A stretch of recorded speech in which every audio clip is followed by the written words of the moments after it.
Alright guys, welcome back to the shop. This video is going to be sort of an update slash riding footage of the new exhaust and new ECU on the Ultra here. I realized I kind of just left off with things being installed and didn't really, give a good sound clip or anything or a comparison to before and after. So that's what I'm going to do now. So first impressions on the Thunder Max. I really like it. This thing seems to run a lot better now. It feels like it's running more, I guess, efficiently, if that makes sense. I like having the ability to read engine codes, fault codes, check engine codes, things like that. I like having that ability, as well as being able to monitor live sensor readings on each cylinder. So if something is going wrong, I can sort of narrow it down to an extent. But yeah, really liking the exhaust as well. Sounds great.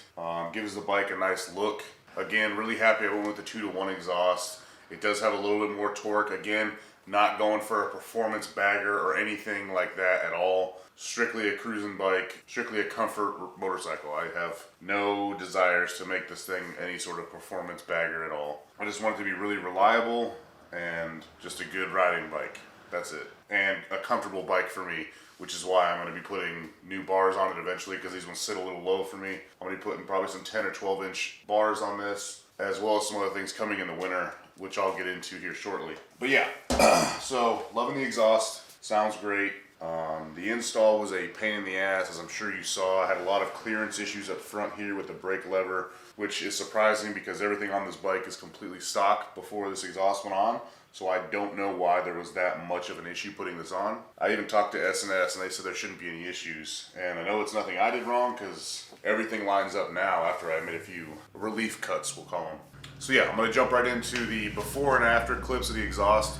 Unfortunately, I don't have much before audio.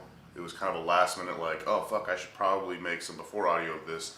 So I pretty much just have audio of me riding it up on my lift. But you can get the idea of how quiet it was, how just boring of a sound it was. Even with the Screamin Eagle slip-ons, it just was not a good sound. And then I have plenty of after footage of this new exhaust, so you'll be able to hear that really well. Hopefully the audio comes through really well, so you can actually distinguish between the two, because you definitely can in person.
So now that the audio comparison comparison is over. Hopefully, again, you can distinguish between the two because there really is a big difference. So now future projects for this bike. Again, not much going to happen. I priced out to get the original Harley Glacier Pearl White, I believe it's called, paint back on this bike.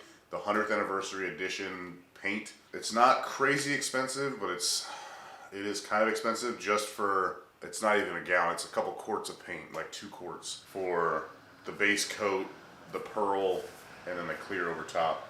But I am going to be doing it myself again. So this winter I'm going to be tearing this down, tank, fenders, side covers. I am going to be buying Rushmore bags, the newer ones, not the clamshell ones, and buying a bracket to retrofit them to this bike because I cannot stand these bags. So I'm trying to price out some used takeoffs that someone doesn't want anymore, get them for a cheap price, put them on here, get them painted. New inner fairing because this one has like a rhino line texture that I fucking can't stand. So that's going to be paint to match as well. While this whole bike's taken apart, new bars are going on. Probably a new windshield because this recurve one kind of has a buffeting issue at times. I'll probably get the wheels redone. Same color, just the black. They're basically black with a silver lip. They kind of have some corrosion on them just from sitting outside for so long.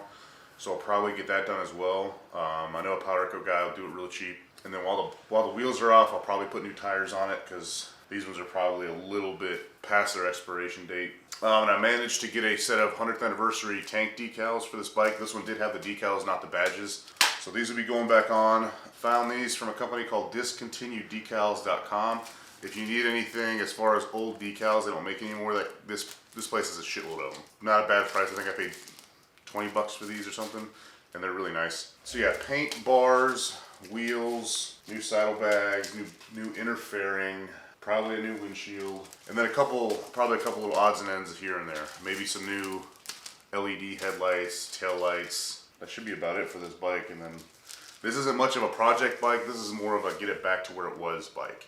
So I don't plan on spending a lot of money on this bike, but it should be a fun project, getting more into some more paint, which I am starting to enjoy doing. So that's going to be about it for this week's video. Quick short one, just wanted to give an update on the Thunder Max and the S&S exhaust. Loving it, everything's running great. Again, I highly recommend the Thunder Max ECU. It's kind of an expensive product, it really is, but it is very worth it to be able to have that plug and play ease of installation and plug and play accessibility and control over your bike. It is a very nice feature. I literally just take this cover off, plug the laptop in, fire up the app, and I have full control over the engine. It's pretty cool. So yeah, be sure to come back next week. Yeah, I'm going to be doing some riding footage on the Dyna with that new shift link. We've had some shit weather here lately along with work. I haven't been able to ride. I need to get some footage of that thing in action. But yeah, thanks for watching. As you probably didn't see, we hit over 500 subscribers finally. So that's awesome. Thanks to everyone for supporting the channel. Slowly getting there. I have no real goals in mind for this YouTube channel, just having fun with it. So yeah, thanks for all the support and everything. For the most part, videos coming out every Tuesday now. Yeah, be sure to come back, check them out. Thanks.